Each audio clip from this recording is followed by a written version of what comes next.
माणिक्यवीणामुपलालयन्तीं मदालसां मञ्जुलवाग्विलासां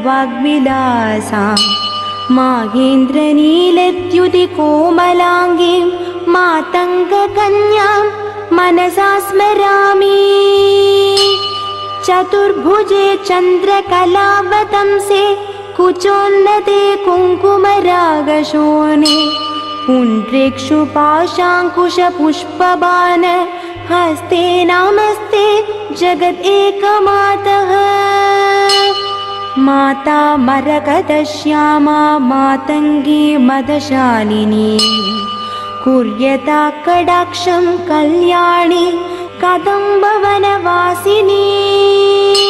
जय मातङ्गतनये जय नीलोत्पलद्युते जय सङ्गीतरसिके जय लीलाशुकप्रिये।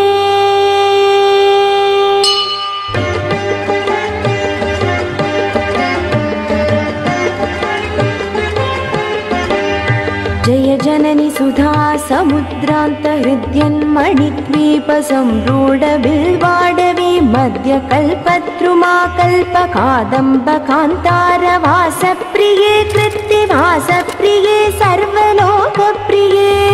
सादरारब्धसङ्गीतसम्भावना सम्भ्रमालोलनीपस्रगाबद्धचोनी सनातत्रिके सानुमत्पुत्रिके शेखरीभूतशीतां सुरेखामयूहावले भद्रसुस्निग्धनीलालकश्रेणिशृङ्गारिते लोकसम्भाविते।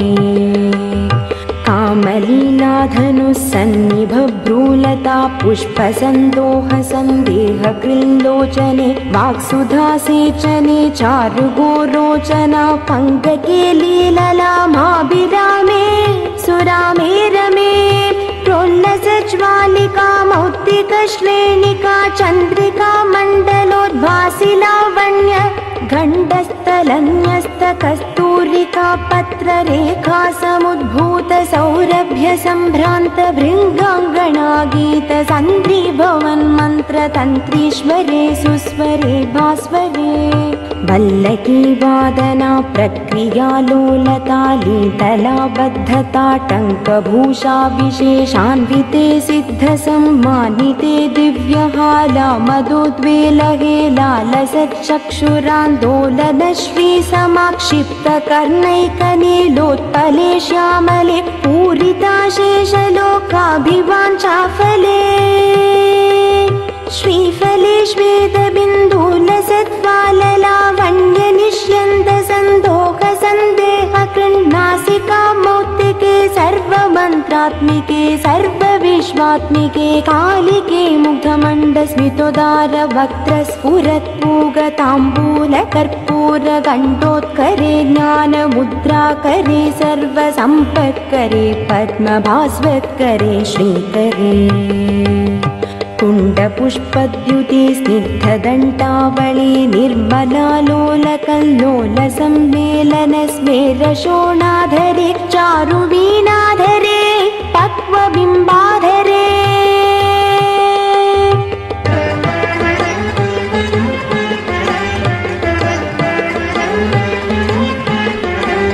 सुललित नवयौवनारम्भ चन्द्रोदयोद्वेललावण्यदुग्धार्णवाविर्भवत्कम्बुबिम्बोकभृत्कन्धरे सत्कला मन्दिरे मन्तरे। दिव्यरत्नप्रभा बन्धुरचन्नहारादिभूषा समुद्योतमानानवद्यां शुशोभे शुभे रत्नकेयूररश्मिच्चटां पल्लव प्रोल्लसद्दोर्लता राजिते योगिभिः पूजिते विश्वदिं मण्डलव्यापि माणिक्य तेजस्फुरत्कङ्कणालङ्कृते विभ्रमालङ्कृते साधके सत्कृते।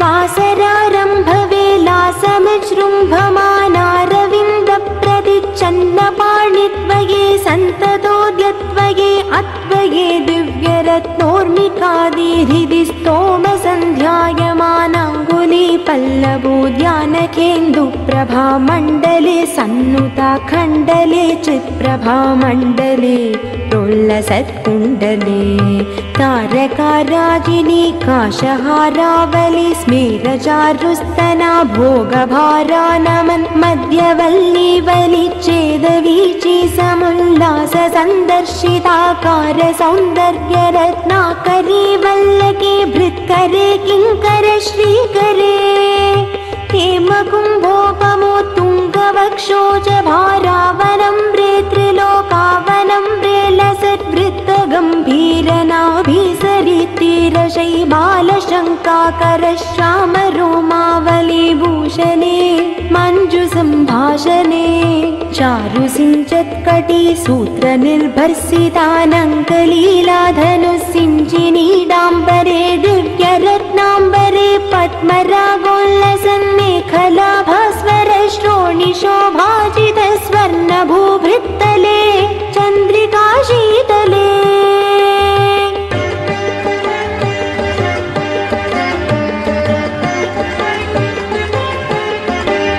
विकसित नवकिंशुकाताम्रदिव्यांशु गच्छन्न चारुशोभा पराभूत सिन्धूरशोणायमानेन्द्रमादङ्गहस्तार्गले वैभवानर्गले श्यामले कोमलस्निग्धनीलोत्पलोद्भासितानङ्गचूनीरशङ्काकरोद्दामजङ्घालते चारुलीलागते नम्रदिक्पालसीमन्तिनी कुन्तलस्निग्धनीलप्रभा पुञ्जसञ्जातदुर्वाङ्कुराशङ्कसारङ्गसंयोगरिङ्घानखेन्दुज्ज्वल प्रोज्ज्वले निर्मले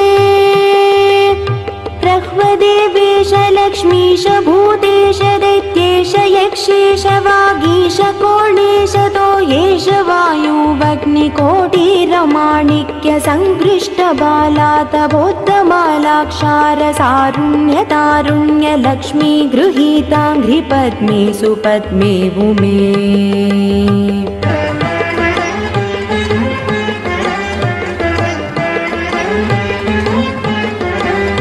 सुरुचिर नवरत्नपीठस्थिते सुस्थिते रत्नसिंहासने रत्नपद्मासने शङ्खपद्मद्वयोपाश्रिते तत्र विघ्नेश दूर्वावतु क्षेत्रपालैर्युते मत्तमातङ्गकन्यासमूहान्विते मञ्जुला मेनकाद्यङ्गनामानिते भैरवैरष्टभिर्वेष्टिते देवि वामादिभिः संश्रिते शक्तिभिः सेविते धात्रीलक्ष्म्यादिशक्त्यष्टकै संयुते मातृकामण्डलैर्मण्डिते भैरवी संवृते यक्षगन्धर्वसिद्धाङ्गनामण्डलैरर्चिते पञ्चबाणात्मिके पञ्चबाणे नरत्या च सम्भाविते प्रीतिभाजा वसन्तेन चानन्दिते भक्तिभाजां परं श्रेयसे कल्पसे योगिनां मानसे द्योतसे छन्दसा मोजसा भ्राजसे गीतविद्या विनोदाति तृष्णेन कृष्णेन सम्पूज्यसे भक्तिमच्चेतसा वेधसा स्तूयसे विश्वहृद्येन वाक्येन विद्याधरै गीयसे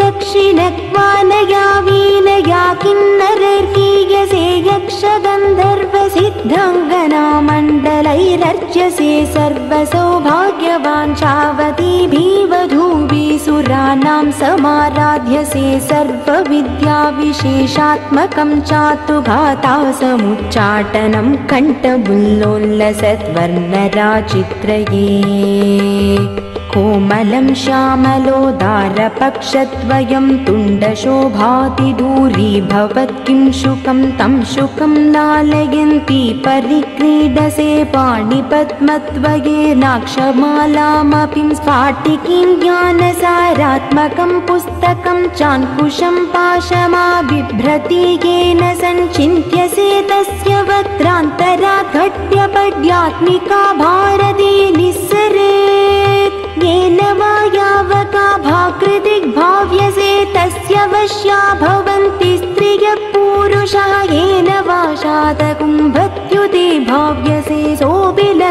सहस्रै परिक्रीडते किं न सिद्ध्येद्वपुष्यामलं कोमलं चन्द्रचूडान्वितं तावकं ध्यायत तस्य लीला सरोवारिरिक्तस्य केलीवनं नन्दनं तस्य भद्रासनं भूतलं तस्य गीर्देवता किङ्करी तस्य चाङ्ग्याकरी श्रीः स्वयम्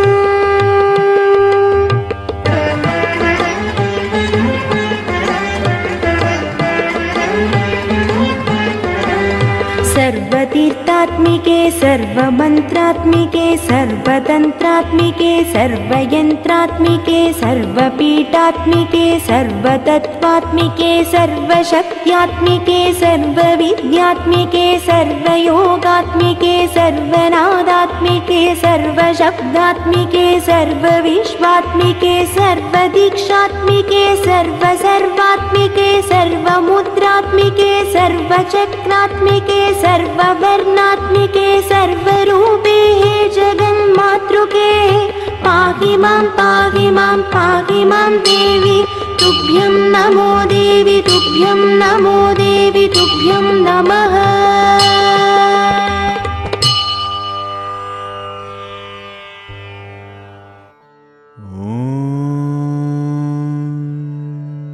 श्रीमात्रे नमः।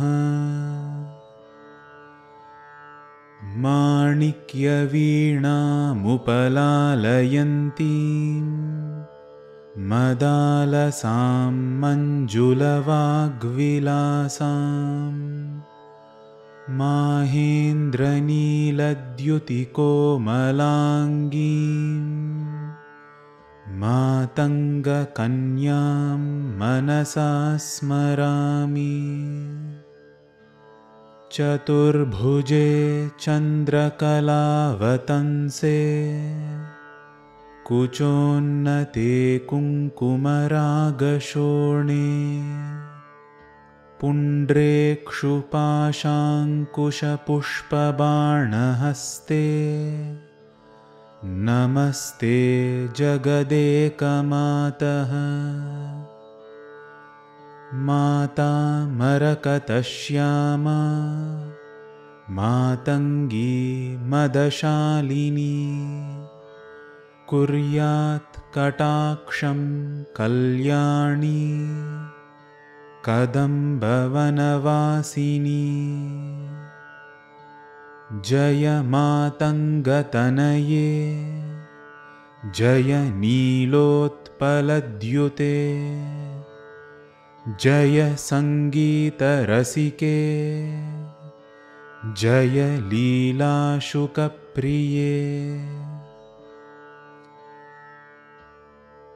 जय जननी सुधासमुद्रान्तरुद्यन्मणिद्वीपसंरूढबिल्वाटवी मध्यकल्पद्रुमाकल्पकादम्बकान्तारवासप्रिये कृत्तिवासप्रिये सर्वलोकप्रिये। सादरारब्धसङ्गीतसंभावना सम्भ्रमालोलनीपस्रगाबद्धचूलीसनाथत्रिके सानुमत्पुत्रिके। शेखरीभूतशीतांशुरेखामयूखावलीबद्धसुस्निग्धनीलालकश्रेणिशृङ्गारिते लोकसम्भाविते। कामलीलाधनुस्सन्निभभ्रूलता पुष्पसन्दोहसन्देहकृल्लोचने वाक्सुधासेचने चारुगोरोचना पङ्ककेलीललामाभिरामे सुरामे रमे। प्रोल्लसद्बालिका मौक्तिकश्रेणिका चन्द्रिका मण्डलोद्भासि लावण्यगण्डस्थलन्यस्तकस्तूरिका पत्ररेखा समुद्भूतसौरभ्यसम्भ्रान्तभृङ्गाङ्गना गीतसान्द्री भवन्मन्द्रतन्त्रीस्वरे सुस्वरे भास्वरे वल्लकी वादन प्रक्रियालो यो नमः श्रीमात्रे नमः। सर्वमंगल मांगल्ये शिवे सर्वार्थ साधिके शरण्ये त्रयंबकी देवी नारायणी नमोस्तुते। ఈ రోజు మహాసుదర్శన మరియు రాజశ్యామలా దేవి త్రయాణిక యజ్ఞ మహోత్సవము ఈ యొక్క రామగుండంలో మన శ్రీ రాజశ్యామలా దేవి ఉపాసకులు శ్రీ శ్రీ శ్రీ శ్రవణ కుమార్ స్వామీజీ పెద్దపల్లి రాష్ట్రీయ సాధు సంరక్షణ సమితి జిల్లా అధ్యక్షులు ఈ యొక్క లోక కళ్యాణ హితమై భారతదేశం అంతా కూడా సుభిక్షంగా ఉండాలి, ప్రతి ఒక్కరు కూడా ఆయురారోగ్యాలతో ఆధ్యాత్మికముతో సంపూర్ణమైనటువంటి అఖండమైన జ్ఞానంతో జీవించాలని మన ఋషి భూమి తపోభూమి వేదభూమి భరతభూమిలో జన్మించిన ప్రతి వారు కూడా పరమాత్ముని యొక్క కృపకు పాత్రలు కావాలని లోక కళ్యాణ హితమై సర్వజనులందరూ కూడా సుభిక్షంగా ఉండాలని ఈ యొక్క కార్యక్రమాన్ని తలపెట్టడం మహదానందకరంగా ఉన్నది. రాష్ట్రీయ సాధు సంరక్షణ సమితి ఆధ్వర్యంలో ప్రాంతీయేతరగా ఆంధ్రప్రదేశ్, తెలంగాణ, కర్ణాటక, మహారాష్ట్ర దేశవ్యాప్తంగా ఈ రాజశ్యామల యాగాలు నిర్వర్తించడం జరుగుతుంది. విశ్వశాంతికై పరిరక్షణ కోసమై ఈ రాష్ట్రీయ సాధు సంరక్షణ సమితి జరుగుతున్న ఈ కార్యక్రమాల్లో యావత్ ప్రజలు అందరూ కూడా పాల్గొని అఖండమైన జ్ఞానాన్ని పొంది ఆ యొక్క రాజశ్యామలాదేవి యొక్క అపూర్వమైన కృపకు పాత్రులై మీరందరూ కూడా సుభిక్షంగా ఉండాలి, సర్వమానవాళి సుభిక్షంగా ఉంటూ మన సనాతన ధర్మాన్ని మన ఆచార వ్యవహారాలన్నీ కూడా చక్కగా ఆచరిస్తూ మన ఋషి భూమిలో మనం జన్మించినందుకు అత్యంత పవిత్రమైనటువంటి మన జన్మను సార్థకతంగా చేసుకోవాలని మేమందరం కూడా శ్రీరాజరాజేశ్వరి దేవి యొక్క ఆశీస్సులు, ఇక్కడికి విచ్చేసినటువంటి పలు పీఠ మఠ ఆశ్రమాధిపతులు పూజ్య స్వామీజీలు అందరూ కూడా ఈ యొక్క వారి యొక్క దివ్యమైన భవ్యమైన ఆశీస్సులను ఈ ప్రాంత ప్రజలందరికీ కాక ఈ ప్రాంత ప్రజలందరికీ కూడా అందిస్తూ ఉన్నారు. శ్రవణ్ కుమార్ స్వామీజీని మరొక్కసారి మేము హృత్పూర్వకంగా మేము అభినందిస్తూ ఉన్నాము. ఈ యొక్క కార్యక్రమాన్ని నిర్వర్తించడం చాలా కష్టమైనదైనప్పటికీ కూడా ఈ ప్రాంతం అంతా సుభిక్షంగా ఉండాలి, నా ప్రజలు సుభిక్షంగా ఉండాలి, నా దేశం ధర్మబద్ధంగా ఉండాలి అని మంచి సదుద్దేశంతో వారి యొక్క మనో ధైర్యానికి మేము వారికి ఒక మంగళ శాసనాలు తెలియజేస్తున్నాము. రాబోయే రోజుల్లో మీరు చేయబోయే కార్యక్రమాలు ఇంకా మంచి కార్యక్రమాలు చేయాలి, మన సనాతన ధర్మం పరిరక్షణపై మీరు ఎప్పుడూ కృషి చేయాలని మీకు రాష్ట్రీయ సాధు సంరక్షణ సమితి మొత్తం కూడా సహాయ సహకారాలు అందిస్తూ ఆ యొక్క శ్రీరాజరాజేశ్వరి యొక్క అమ్మవారి ఆశీస్సులు, రాజశ్యామలాదేవి ఆశీస్సులు, ఇక్కడ విచ్చేసినటువంటి పూజ్యశ్రీ స్వామీజీలందరూ మాతాజీలందరూ కూడా మీకు సహకరిస్తారు. మరెంతో ఉత్కృష్టమైన కార్యక్రమాలు మనం చేద్దాం. మన సనాతన ధర్మాన్ని ప్రతి ఒక్కరికి కూడా ఆచరించి వాళ్ళందరినీ కూడా అఖండమైన జ్ఞానానికి మనం పునీతులను చేద్దాం. నారాయణ నారాయణ నారాయణ స్మరణ. సర్వే జనా సుఖినో భవంతు. వందే భారత్, వందే మాతరం. జయ హో భారత్, జయ జయ శ్రీరామ్. తాళీదళబద్ధతాటంకభూషా విశేషాన్వితే సిద్ధసమ్మానితే దివ్యహాలామదోద్వేలహేలాలసచ్చక్షురాन्दोलनश्रीसमाक्षिप्तकर्णैकनीलोत्पले निर्मले पूरिताशेषलोकाभिवाञ्छाफले श्रीफले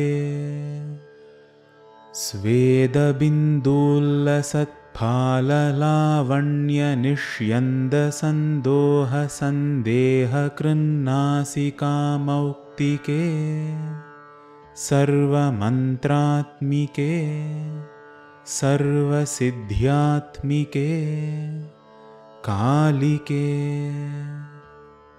मुग्धमन्दस्मितोदारवक्त्रस्फुरत्पूगकर्पूरताम्बूलखण्डोत्करे ज्ञानमुद्राकरे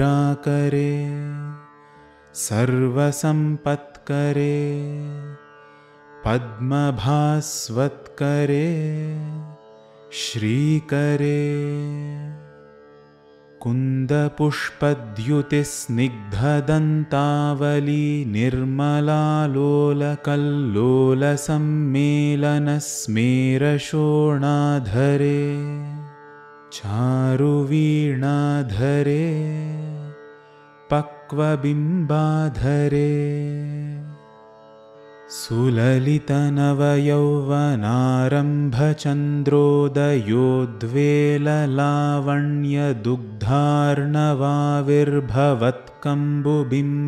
सुललितनवयौवनारम्भचन्द्रोदयोद्वेललावण्यदुग्धार्णवाविर्भवत्कम्बुबिम्बोकभृत्कन्धरे सत्कलामन्दिरे मन्थरे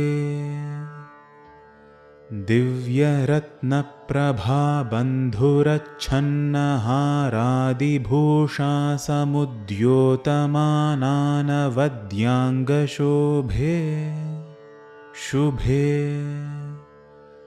रत्नकेयूररश्मिच्छटापल्लवप्रोल्लसद्दोर्लताराजिते योगिभिः पूजिते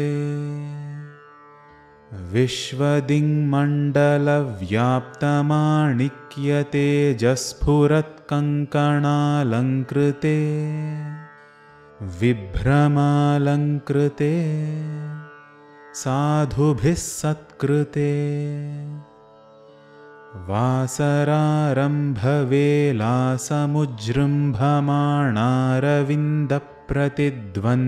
वासरारम्भवेलासमुजृम्भमाणारविन्दप्रतिद्वन्द्विपाणिद्वये सन्ततोद्यद्दये अद्वये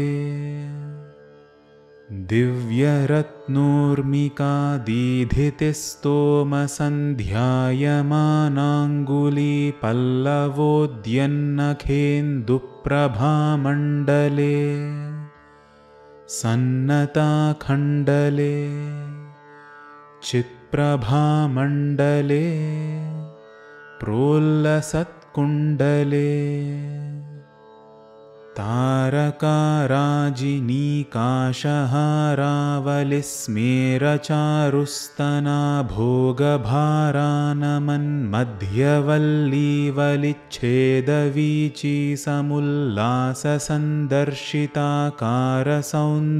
तारकाराजिनीकाशहारावलिस्मेरचारुस्तनाभोगभारानमन्मध्यवल्लीवलिच्छेदवीचिसमुल्लाससन्दर्शिताकारसौन्दर्यरत्नाकरे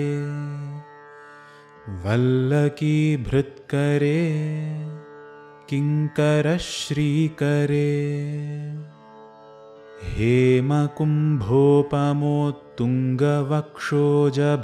हेमकुम्भोपमोत्तुङ्गवक्षोजभारावनम्रे त्रिलोकावनम्रे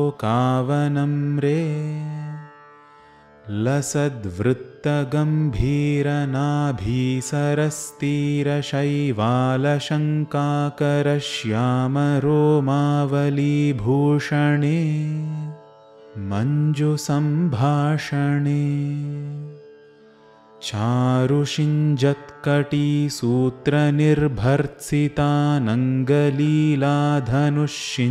चारुषिञ्जत्कटीसूत्रनिर्भर्त्सितानङ्गलीलाधनुष्यिञ्जिनीडम्बरे दिव्यरत्नाम्बरे पद्मरागोल्लसन्मेखलाभास्वरश्रोणिशोभाजितस्वर्णभूभृत्तले चन्द्रिकाशीतले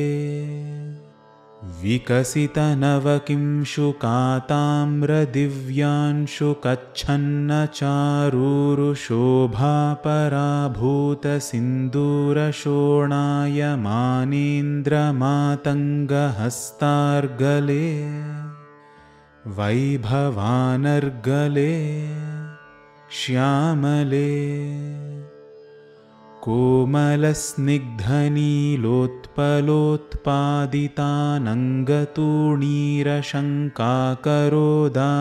कोमलस्निग्धनीलोत्पलोत्पादितानङ्गतूणीरशङ्काकरोदारजङ्घालते चारुलीलागते नम्रदिक्पालसीमन्तिनी कुन्तलस्निग्धनीलप्रभापुञ्जसञ्जातदूर्वाङ्कुराशङ्कसारङ्गसंयोगरिङ्खन्नखेन्दूज्ज्वले प्रोज्वले निर्मले प्रह्वदेवेश लक्ष्मीश भूतेश तोयेश वाणीश कीनाश दैत्येश यक्षेश वाय्वग्निकोटीरमाणिक्यसङ्घृष्टबालातपोद्दामलाक्षारसारुण्यतारुण्यलक्ष्मीगृहीताङ्घ्रिपद्मे सुपद्मे उमे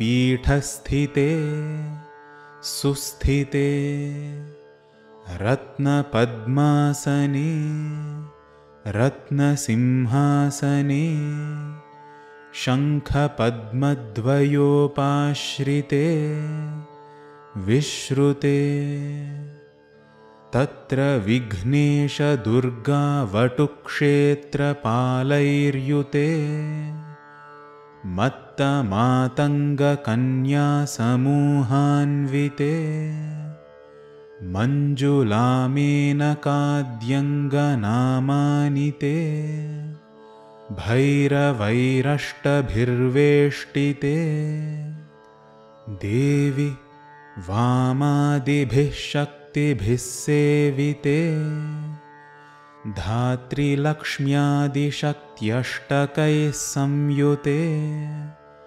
मातृकामण्डलैर्मण्डिते यक्षगन्धर्वसिद्धाङ्गनामण्डलैरर्चिते भैरवी संवृते पञ्चबाणात्मिके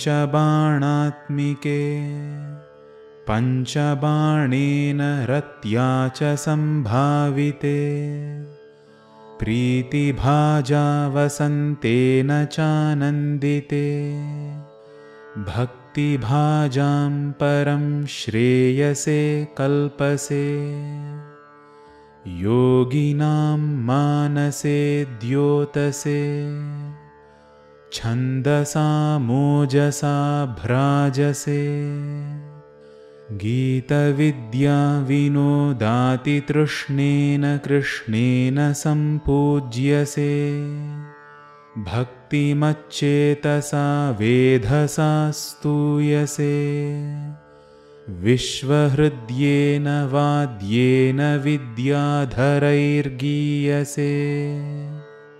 श्रवणहरणदक्षिणक्वाणया वीणया किन्नरैर्गीयसे